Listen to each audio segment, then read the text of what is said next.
their phone when it says we're live. Okay, I think we're live. Hi everyone. Sorry, it's been probably months now since the last one. We did like a run of them and then stopped for ages. So we're back and we're super nervous. So just bear with us whilst we get back in the swing of things. I am Amy, in case you haven't met us before. I am one of the doulas at Greater Manchester Doulas. Do you two want to introduce yourselves as if no one's ever met us before? I'm Laurie, one of the other doulas. You're really quiet to me. You're really quiet to me. Oh no. I just speak loudly. Okay. I'm Ellie. Just what they say about what they do. Awesome. That's us. So tonight we are talking about transition in labour and what that looks for different people, because it is different for a lot of women and can bring out different things in them. So we wanted to talk a bit about what that looks like, what it sounds like, what it feels like, and how a partner, birth partner or doula can support a woman through transition, because it's such a defining moment in labour where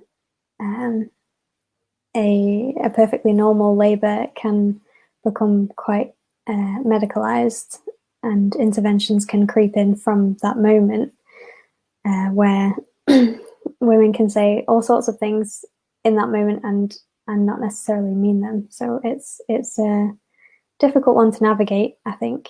But I would say the biggest thing is kind of being prepared for it, so that you know, so that you and whoever's in your birth space knows exactly what you do want and what you don't want, and so that in that moment, if you say something that you wouldn't necessarily have asked for previously, they can maybe remind you of that and try and navigate, whether it's just a moment or whether it's genuine, a genuine need. Yeah, I don't know if either of you want to share your personal experiences or experiences of births that you've been to. I'm looking forward to hearing Laurie's, because Laurie told me earlier that her transition stories are really boring. Yeah. I just think it was just very, like, yeah, when people tell you what transition is going to be like, I think that's what my transitions look like. But with Theo, I was in labour for a really long time. I'd had a very long, latent phase of labour. So I don't know. I think I just reached the point where I thought I was going to be in labour forever. I decided that I couldn't do it anymore. Yeah, and I cried a lot and said I can't do it. And then my ulcers popped, and I was like, actually, I'm just going to do it. And it came out, and that was it. And I think, yeah, quite similar with Felix, in that I felt like, I remember having one surge where I think since giving birth, I've heard about surges with like double peaks, and I think that was what I was experiencing, that I would get these really, really intense waves and like sink to the floor and then feel like it was going away, and then all of a sudden it would be coming back again. And I had a couple like that, and I was just like, there's no fucking way I can do another one of these. Sorry for anyone with children watching. Swear jar. 50p in the swear jar. What did you say? You need to put 50p in the swear jar.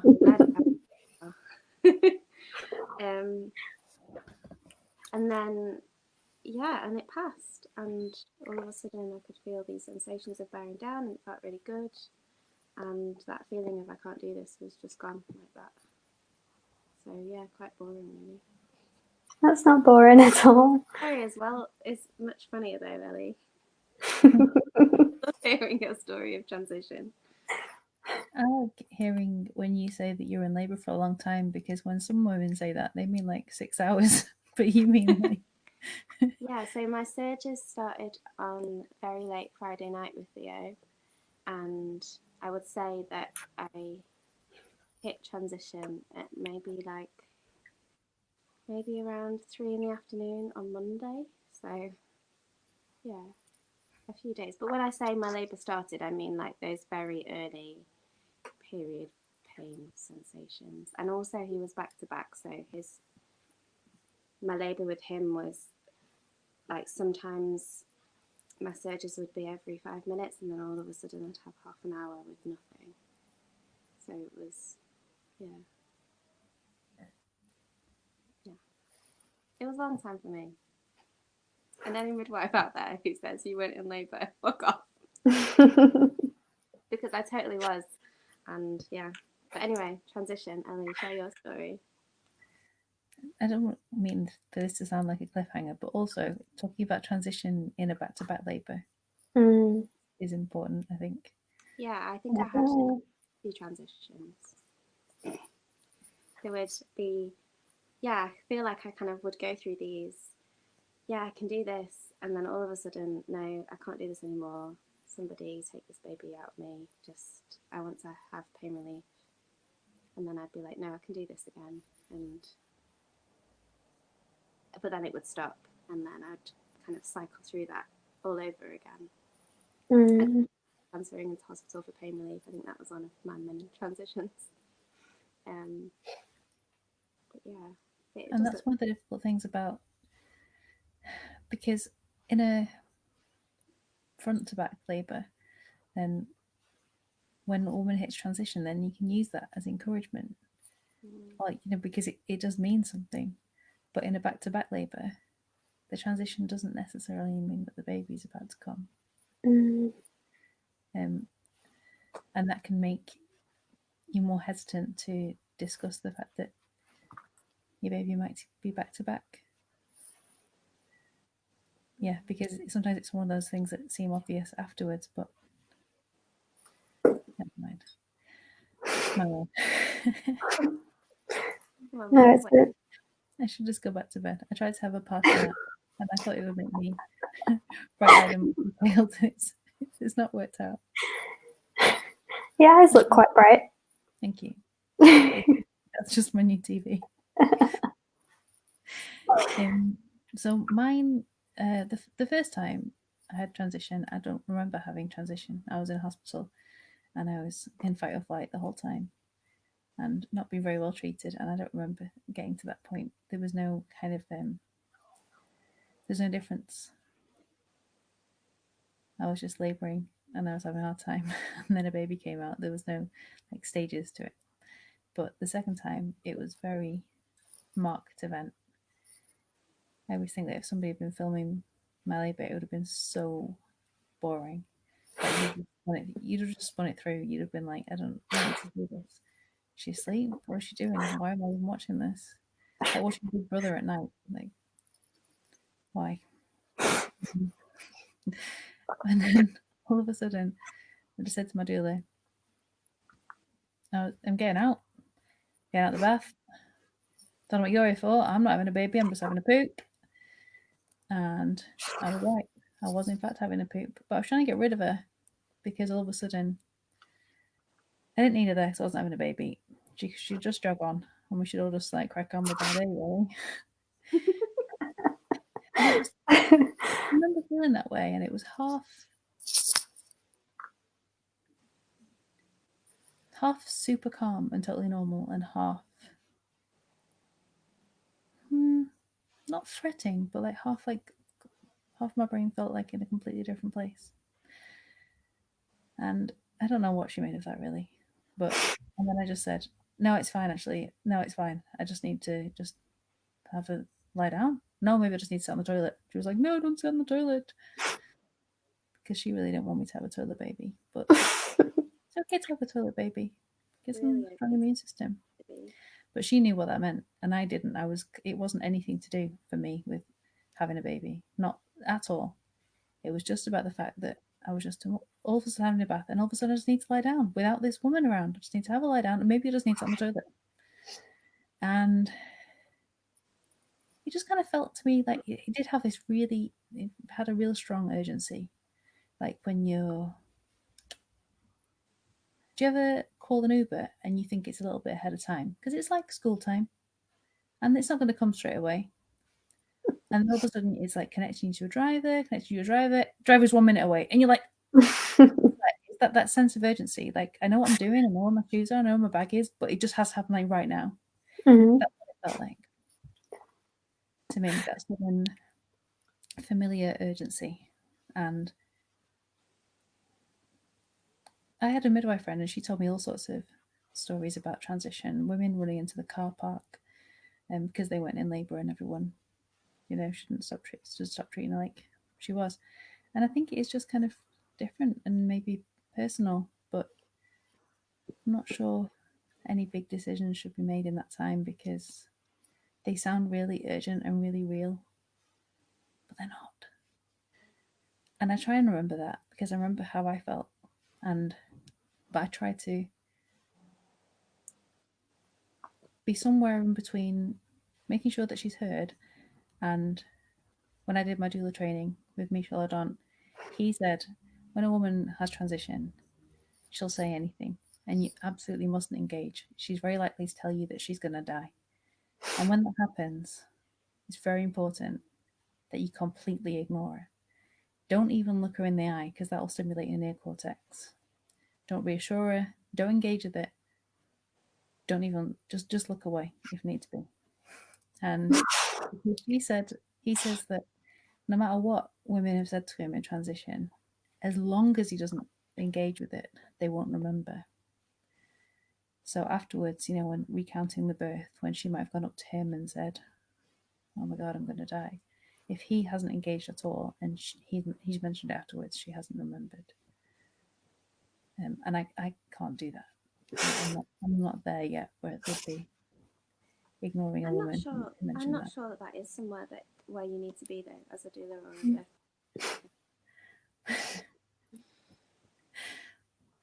I don't know. I think there's a lot to be said with meeting that moment with some compassion, whether or not she remembers it or not. So how do we do that, and how do we talk to birth partners about that very, very vulnerable time? I think it's a real crossroads moment in a labour. Mm-hmm. The first thing to remember is that it can look different for everybody, and that transition is the peak, isn't it? It's the peak of your labour.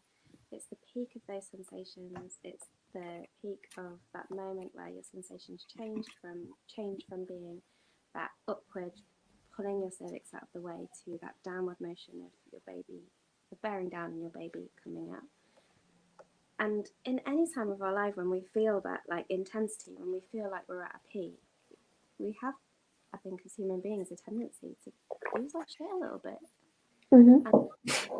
But in those moments, I mean, I can think of lots of times other than having a baby when I've lost it a little bit, and no one takes me seriously. No one takes the things that I say seriously in those moments because they recognise that I'm dealing with a lot and just need a moment to just get all of those thoughts out. And it doesn't mean that I want you to act on every single one of them. And I think that is important to remember with a woman who is in labour and experiencing a transition, that you can be with her and you can be present and supportive, but also not act immediately on everything that she says. I think biding time is probably the option that I would go with, because like you said, Elliot, it's basically impossible to just not engage at all. But if you give or say to that woman, see how you feel in 20 minutes or half an hour, because it is that moment just before the kind of pushing stage, and that in so many birth stories is the best feeling. It's all everything before that is the hard bit, and the push in is kind of satisfying, and that, I guess, being able to bide that time to get to the next bit is all that they need. And yeah, I think kind of suggesting that revisiting after a time scale, however long that might be, could be a way of avoiding intervention that woman didn't want or need. Fully agree. Preparing for that time, talking to your birth partner, this is what transition might look like. These are the things that I might say. This is how I would like you to support me through that very vulnerable time. Mm-hmm. Yeah, recognizing that it is a very vulnerable time, and in those moments, as a birth partner or a companion, you need to be so aware that everything is so much more sensitive. So any change to that environment, even if it's something that the woman is asking for in that moment, can have really huge consequences. So knowing that, I don't know what it might be, making steps towards having pain relief, that actually this is the first you've heard that she wants pain relief, or she wants you to call a midwife. Actually, those are really huge interventions that can have a really big knock-on effect on how the rest of the birth and immediate postpartum unfolds. So just to take that, treat it with the kind of importance that should come with anything that could have such huge consequences, and just trusting in the woman as well, that knowing that she might be saying that she can't do it, or she might be saying that she thinks she's going to die, or that she's not pregnant anymore, or that she's not having a baby, whatever it may be. But you know that she can, because she's a woman and she knows how to have a baby, because her body is designed to do that. Without all of those things that she's maybe asking for or demanding in that moment. Yeah, absolutely. And it's just, I guess, reminding her that she can believe in herself as well, because it's that moment where you kind of lose all of that belief in yourself, because it is so intense, and there's so many things going on. A huge part of, I guess, preparing for that as well is thinking about the environment that you're in, and what will make it more likely that you will have that time to kind of to come through transition before anything changes externally. So choosing your environment with that in mind is a good way to plan for transition. We've got a comment from Kayla, wondering how long transition can last. Yours seem really short. I think it varies from woman to woman, isn't it? I think for most women it is quite short. In my experience as a doula anyway. Mm-hmm. I think in my own labour with Theo, I had lots of short moments. Yeah, what would you say, Ellie? I'd say mine was the second time was probably a minute or less. I think in my experience it lasts about 5 minutes, but I did go to one birth once where I swear it went on for about 2 hours. That was very strange. That place of doubt, and where if we see transition as the chrysalis moment, you go into it, you get rearranged, and then you come out, then I swear that happened to her for at least 2 hours. But I suppose it would make sense that it varies time-wise. And when we think about other parts of a labour, if we're going to break it down into like stages, like we've seen placentas come within minutes of a baby being born, and then on the other hand, on the other end of that, it's been hours. Mm-hmm. And both of those are just variations of normal, aren't they? So I guess that same logic can be applied to thinking about transition and how long and how it kind of presents itself, how it appears in that woman. Yeah, I think there's always a variation, like you said, with all parts of labour. Everyone's different. Violet has asked, could you elaborate a bit more on back-to-back labour and transition phase? It's a really good point that you brought up before, Ellie, about back-to-back labour and how that can have an effect on the transition phase, and what you were saying, Laurie, about kind of having it multiple times, and that kind of when you think about back-to-back labour in general, it isn't as kind of linear as front to back labour would be, and I guess that follows on from that. It makes sense that things could get to that really intense stage and then go back again, well, not backwards, but kind of fluctuate. It does feel like going backwards or beginning all over again. My experience of it personally was that feeling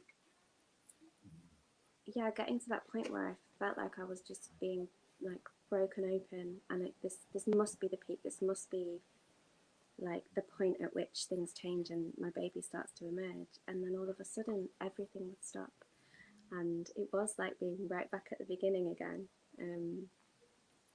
So I can't remember what her question was now.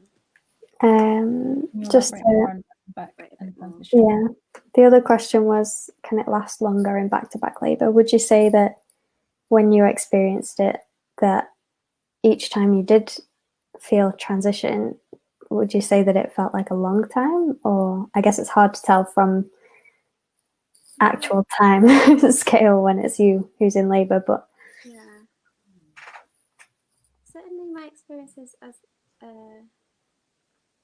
a doula, sometimes I think it's hard to distinguish transition as in like what's going on physiologically when those sensations change, when it's going to bearing down and your baby coming out, from just the exhaustion that a woman can feel and confusion when it's a back-to-back labour, that I'm feeling these really intense sensations, but also I'm not, it doesn't really make sense to me, and also things don't seem to be going in the right direction. All of a sudden my surges have stopped and I don't really, sometimes I think it's hard for a woman to really lean into their labour and really surrender to it when it's a back-to-back labour. So whether or not all of those things that I experienced, whether it was transition, I don't know, but it felt like it. It felt like what women describe in transition, I guess.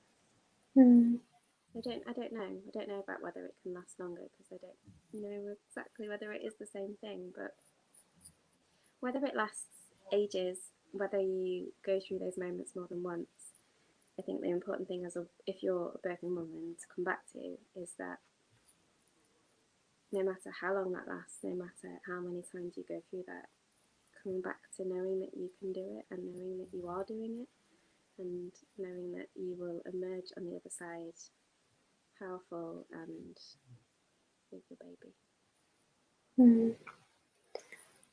We've got a comment from Annie. It's a bit long. I'll try and put it on. Oh, there we go. And I like that point that it sometimes feels like you're in the eye of the storm. I feel like that describes it really well. Yeah, that's so true. Yeah, having that partner that truly gets it and understands what transition is and how it can make women act or what they might say, and knowing how to approach that. If you get it, if you do choose to engage with the woman in that moment, you're going to say the right things. Like when I was in labour with Theo and I had this, I'd had a fairly recent vaginal examination, which that's a whole other story. But essentially, I wasn't very dilated. so when my midwife came back, and we basically had a conversation about, I said I can't do this anymore and I need to sleep and I need to have some pain relief, and she explained the options about transferring into hospital. But the information that she gave about my body was just conveyed in the most positive way. She was like, I know that you're tired and I know that this is feeling really intense, but when I last checked your cervix, it was really soft, and it was, I could, it's opening and it's doing exactly what it's meant to be doing, and you're doing this basically. And that was what helped me to access that part of me that was like, yeah, actually I can do this. But if she had shared that information in a different way and been like, yeah, actually you are really tired, aren't you? And like, yeah, this is really painful and it's only going to get more painful, so let's go to hospital. If she'd gone down that route, which I know a lot of birth partners might do, because you want to fix it, don't you? You don't want to see someone who you care about in pain or in discomfort, then I think my birth I wouldn't have had him at home, that's for sure.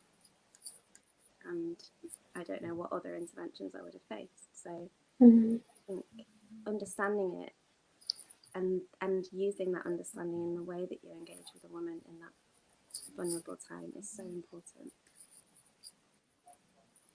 Definitely, that language. Oh no! The language is so.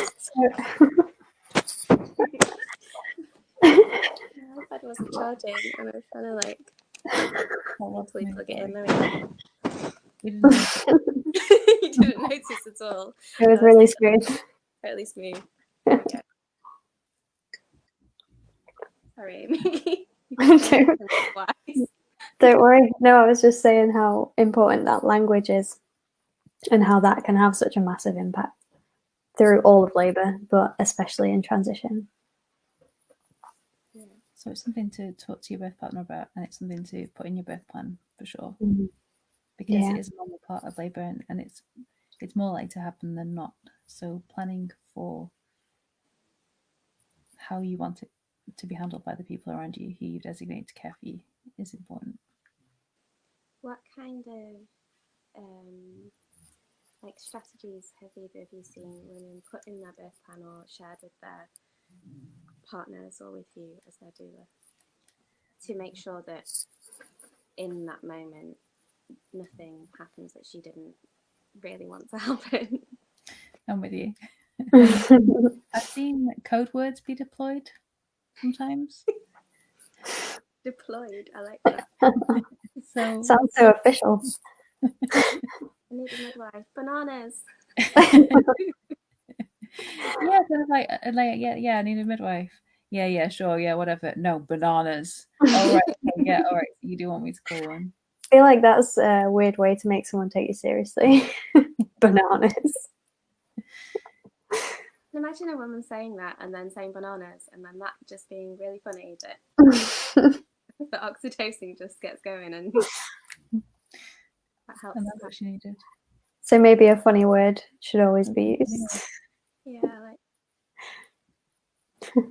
So do you want to explain like how that was actually used? Was it the code word was like if they were genuinely like really in need of whatever it was they were asking for?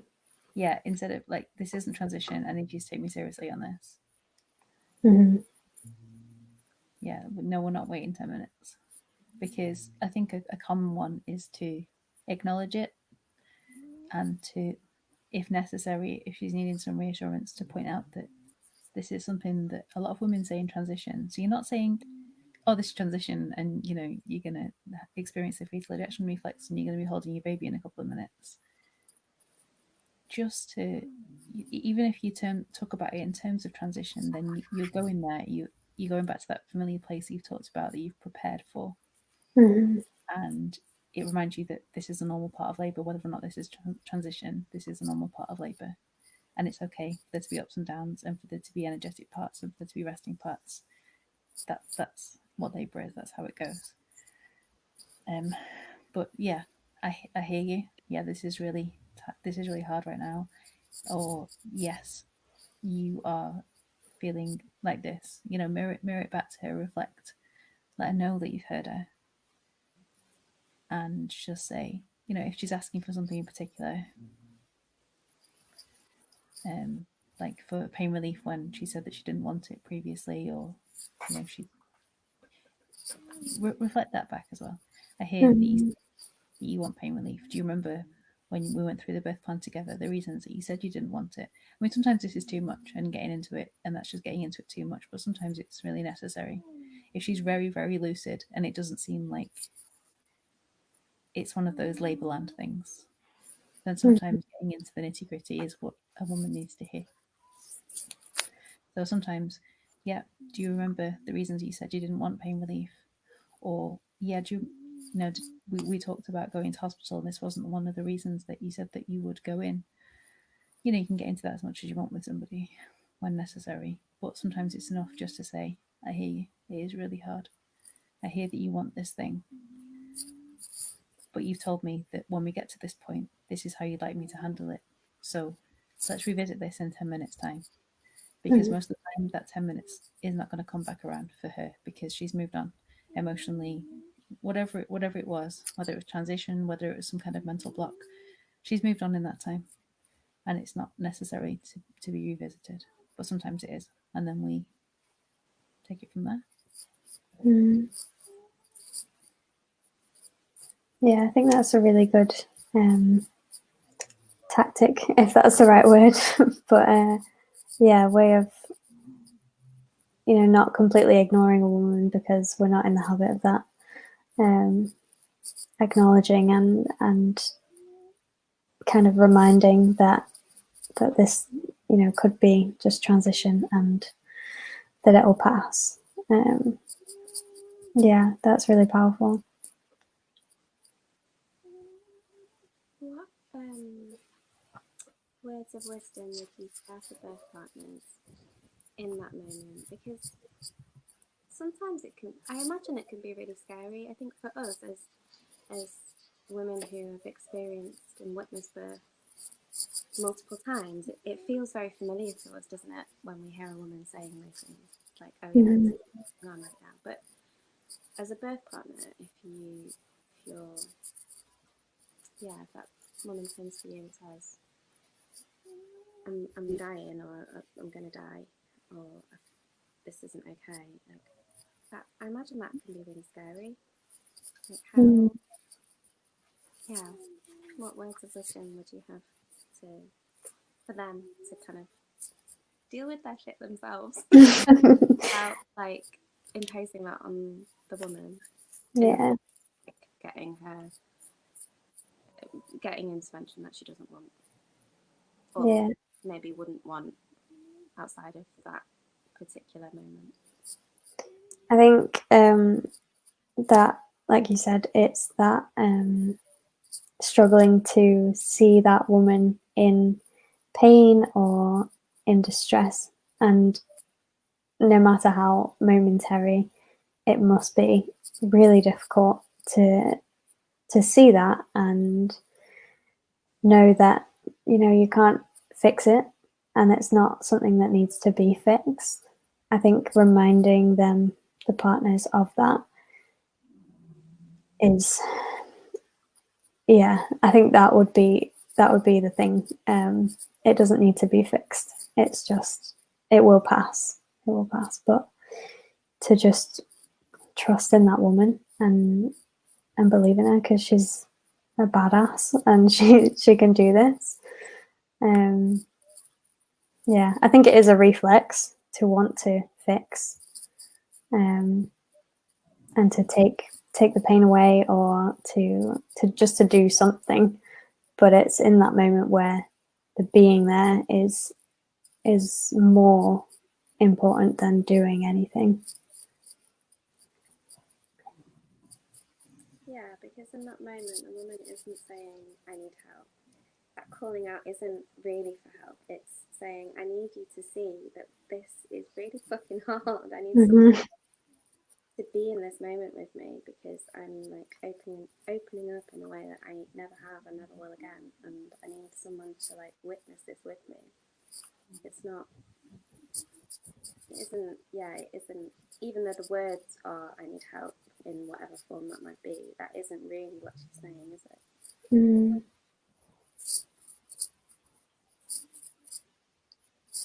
maybe it is help, but it's more like, yeah, I need you to stay grounded on the earth where I know things are so that I can go to this place. For sure. Mm. I need you to anchor me to this place. Yeah, I need to be held so that I can really just lean into whatever this is. Yeah, absolutely. Go into the unknown. Karaoke? On Facebook. I feel like that was a perfect moment to start singing. Myself then. And now I just want to watch Frozen 2. Because once you go into the unknown, There's a that's lot when of you wisdom to be. I think that is brilliant birth preparation. Watch Frozen 2. Well, yeah, because that's Hmm. exactly what birth is, and like in that, there's a calling, and you don't really know what it is, but you have to lean into it and open yourself to it. And on the other side is just fucking magic, isn't it? I love that. That's brilliant. That is the advice that should be given. Which bit of Frozen 2? We've really gone off track here. don't start me off crying now. Which bit of Frozen 2 would be most like transition? when she's singing Show what's yourself. it called? Yeah, that one. And she's like riding across the sea. Every inch of me is trembling, but not from the cold. Now I'm trembling. I've got chills. When Anna thinks everyone's dead. Oh man. Because that Actually, I can't watch that scene. So I imagine, well, certainly for me, it felt so bleak. It felt like, yeah, that I was just being, yeah, just crushed by the power of what was going on in my body, and actually it was too much for me. And Yeah, it's hard to watch. I guess that is a good comparison. Like it is seeing that pain and not being able to fix it. But don't cry because that's not necessarily helpful. Not from us anyway. mine was more the Olaf song.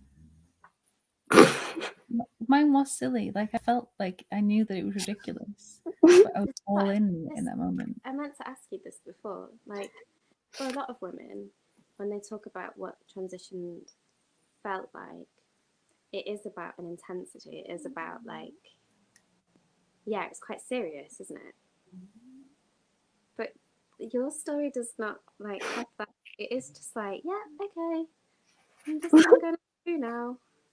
Like, did you, when you were expressing those thoughts or feelings, what did it feel quite like light-hearted? Or was there like an intensity within? No, no, I'm generally. I feel like that's quite in line with your personality. Do you think that? Do you think it matches up with the kind of the environment that you'd made for yourself as well, or? Yeah, I felt safe enough to do that, I guess. But then we see births. Like when I think of Sarah Schmidt's births, she doesn't seem to have a transition. But then she doesn't seem to go into room 2 either. No. So then that makes me wonder about transition and about if it's something that women have always experienced, or is it in relation to how we birth today? I don't think I know enough to really go on about this, but it is something that I think about from time to time. I think it'd be interesting to hear, like your two stories of, the first in a hospital and you don't remember having a transition, like in the way that we're talking about transition, and then the transition that you had at your home birth. It'd be interesting to hear other women's stories of that difference as well, between somewhere where maybe they didn't feel safe enough to go to that place, and or maybe they did, and knowing that or hearing that difference even.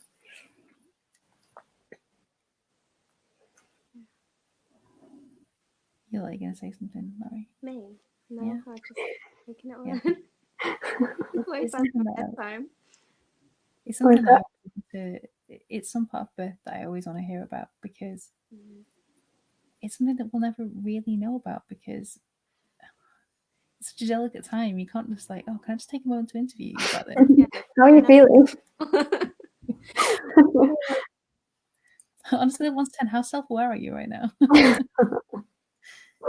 Sometimes it isn't verbalized either. There are times when we've supported a woman, and it's only afterwards that she said, "Did you know that in that moment, at that when this stuff was going on, all I was thinking was, I'm about to die," and I had no clue because it wasn't. To me, she just looked like a woman completely in her power, just doing her thing, and I was just there supporting her however she needed me to. So, yeah, it's hard to know, especially when, even when you are there and you are present with her, you don't really know what's going on for her. Yeah. Because not everything that she's thinking and feeling is going to come out verbally for every woman. I mean, some women are quite, like, what's the word? Talking through what's going on for them. But for other women, it is more just internal, isn't it? Mm-hmm. So we've been talking for 41 minutes, would you believe? Was there anything else that anybody who's watching wants to talk about? Amy, is there anything that's inevitably written in your notepad? Should we do a quick summary of what we talked about? I did make a note to do a live on back-to-back labour, but that's a separate live. Oh, yeah, because I feel like we could talk about that for a long time. There are lots of comments about that as well. If I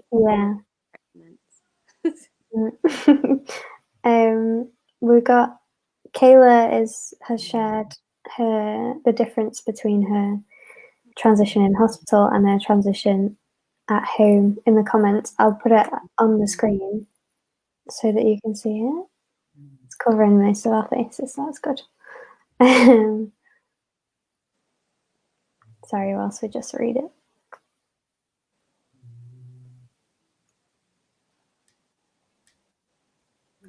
It's so interesting.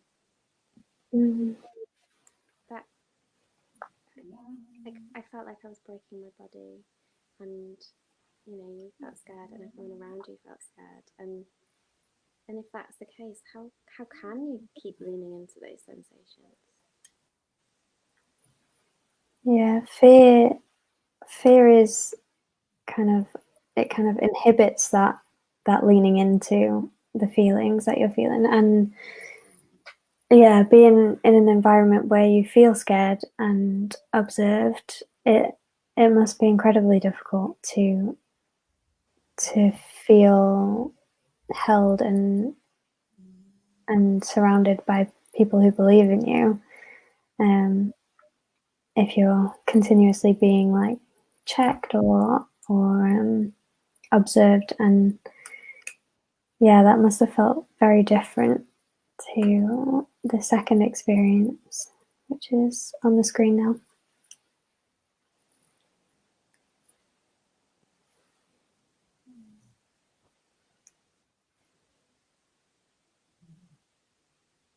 That's so lovely. The difference there is incredible, and just having that, I guess, that voice of belief in you makes such a difference, because then you can really trust that your body's doing everything that it should be doing, and that you've got this. Yeah, because it's not about taking away those feelings of it being scary, but if you feel supported enough, you can be like, yeah, I feel scared, but I can do it anyway, rather than I feel scared and oh god, everyone around me feels scared, and then everyone just spirals, don't they? And I'm breaking open versus I'm breaking. Mm-hmm. Yeah, for sure. And I think what Kayla just said demonstrates that it is possible just to model in the moment how to deal with transition. It is possible just to look to a doula or the birth plan or something that is there that is reassuring, and to use that as a to use that in the moment. Like Kayla's partner looked to you and saw that you were not only just okay with what's happening, but probably encouraging it, and that it was actually a positive sign. Then he took your lead and and model the same thing. And that can help you be on an upward spiral rather than a downward spiral where both the mum and the birth partner are looking to each other for reassurance. That's how you get on a downward spiral. But it's great when a birth partner does respond in that way and does follow the lead of the most calm person. But I think the more talk that can be done in pregnancy about that, because we talk endlessly about, where to have the baby and some of the more obvious things, some of the more obvious stages, but we don't tend to talk as much about transition when it's just as inevitable a part really as other parts. So talking about what's going to make, accepting it as an inevitability. So I'm going to hit this wall where I'm going to think and say that I can't do these things. This is how I want you to handle it. Talking about, you're going to want to fix this. You're going to want to try to make this easy for her. You're going to want to try and give her an out if she asks for it. But if that's not what she wants in pregnancy and that's just what she wants in those 5 minutes, how can you support her? How can you get out of the way? How can you be comfortable with doing nothing? How can you be comfortable with possibly, sounding like you're denying her this thing that she wants? Getting that out there in pregnancy is just so important, so that on the day, if it is the middle of the night, if you are tired, if you are doubting yourself, you've got a lot to, you've already talked about it. That's ground that you've already covered. Definitely, rather than trying to decide in that moment, if you've not planned for it, what you should be doing or what's a legit request and what's not. I think if you're planning a free birth as well, it's important to talk about that in terms of one of the things that could be what you say in transition is, I need a midwife, or I need, someone here. And that seems like such a, when you think about home birth in general, calling the midwives is kind of normal. It's quite a frequent part of home birth. If you're planning to have midwives, it will come up at some point. But for someone who's planning a free birth, they've chosen not to have midwives there. And so that is as important in the birth plan as, what pain relief you're okay with or what you're not okay with. So to take that in the same way that you would anything else in that moment, and use the kind of things that we've talked about already for that as well.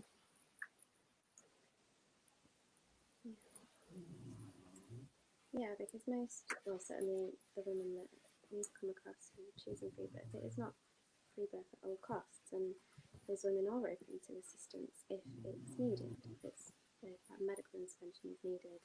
And I guess in those moments, if she's saying I need a midwife, like, why? Looking into why. Like, is it because of the reasons that we've already discussed? Because we've done all of that prep in pregnancy. Is if we come to one of those moments where actually, we do need a midwife right now, or is this something else? We've spoken quite a lot about fear and transition being like fear for the woman, but also scary for those around her. Have you, as a doula, because we also took in sessions with clients about how excitement is also adrenaline, and also not conducive for the flow of oxytocin. Have you ever had to check yourself at a birth and being like, okay, transition, I know that means that the baby's coming soon, but also be calm, just be chill. Yeah, for sure. There's always that reminder to yourself, just stay calm, because it is exciting. But that's I guess what we do is keeping that cool and keeping the adrenaline out of the birth room, especially if it's ours. Yeah, it's, I guess, a skill that we learn. Yeah, and that's something again to address in pregnancy. The fact that, yeah, about adrenaline, keeping adrenaline out, and that, yeah, it could be a really encouraging sign to you, but just like you said before, Laurie, yeah, remembering that that might not be how the partner is experiencing it. So, like, we might get a bit excited when we see a bit of poo because we're just like, oh, right, that means the baby's really low down. Or we might get excited when she vomits because that's a really good landmark of labor if there's such a thing. It's worth remembering that partners, maybe you've never seen the birthing mother throw up before. Maybe you never had a poo in front of her, and just remembering that. But again, then you can model that it's normal if it's normal to you. Mm-hmm. That was a bit on the subject of pooing as well. That is very often a transition thing. So I have a poo right now. yeah, definitely to be aware that if you feel that, it might be like Ellie said before, it might just be that. But it's also okay if the toilet is where you need to be. Toilet babies are fine. Because when your baby's that low down, like, especially if there is poo there, it's both, isn't it? Like you said, Ellie, if you see a bit of poo, it's just because the baby's really low down, and you know that Mm-hmm. that's fine, isn't it? Yeah. There's often they coincide. Yeah. Often babies do follow poo. Mm-hmm. I don't feel like we can end on that. I feel like that's a great place to end. Do you want to go out on a sing along? No. No. Just have to sing part of the line, and she would remember it. No. If you were to share like one word of wisdom, not word, like, yeah, sentence of wisdom around transition, what would it be? About transition? Yeah. Bagsy being last. That's what you'd say? No. I'm waiting for you to. I think that would distract her. I think it depends what she's saying or what she's doing. But probably with the focus of this will pass, and yeah, that she's strong. Yeah. That was rubbish. Sorry. I you both on the spot, didn't I? You did. Yeah, I was trying to, like, I don't know. You failed. You said before the poo thing. She often wonders if the word transition is scary, as in people say, "Oh, wait till you get to transition," and I think it would be something around, like, as a woman, like, transition isn't something to be afraid of because it's where you are gonna, like, meet your power. That is. Sounded so better in my head. The rest of it, but like, that is the moment you're. Like, it's the peak of those sensations and that intensity, but also, like, you're at your most powerful, and you don't get to feel like that very often. And it's why women want to have more babies, because actually that does feel incredible to know that that is something that you have within you. It isn't like from anything external. It isn't something that anyone's given you. It's something that you just have within you. Yeah, seeing that, like, holding of all of the feelings and the fear and all of the physical things that are going on all at the same time, seeing a woman hold all of that and just be able to continue there's so much strength in that. And for anyone, like, partners who struggle to see the pain, I think remembering that there's so much strength there, and to see the strength of handling the pain and handling all of the feelings and everything else. It's, yeah, that is so powerful to see. And I think to remember it as that is really important. I loved what you said before, Ellie, about like not breaking, but breaking open. So like you break open and you just rise and fucking goddess. That's a good end. Yeah, okay, I won't say my thing. No, you say. I hear it. No, okay. Whenever I hear the phrase "the darkest hour comes just before the dawn," then that makes me think of transition. I like that. That's also a good end. That was the encore. I think we did pretty well there. Less than an hour. Yeah, nice one. Is the plan to do another one 2 weeks today? Yes. Oh yeah, it's every 2 weeks. Yeah, every 2 Mhm. weeks. Let's keep the conversation going. If you have more to say about transition, if you want to share with us your transition story, or you have questions, or you want to speak to us directly about it, you want to have a holding space session, then we can set one of those up. When's our next group? Anyone? When's Week are we on tomorrow? Wednesday is Women Week Giving Birth. And that's a good time. That's a good group to chat about transition and anything. Yeah. I can't remember when the rest of our groups are. No, it's all right. Great. That's the next one. That's the important thing. Thanks. The topics just Oh. for like future lives. I think back Mhm. is probably going to be a good one. Definitely. Thank you everyone who's been watching live and anyone who's watching afterwards when it's available on our Facebook page.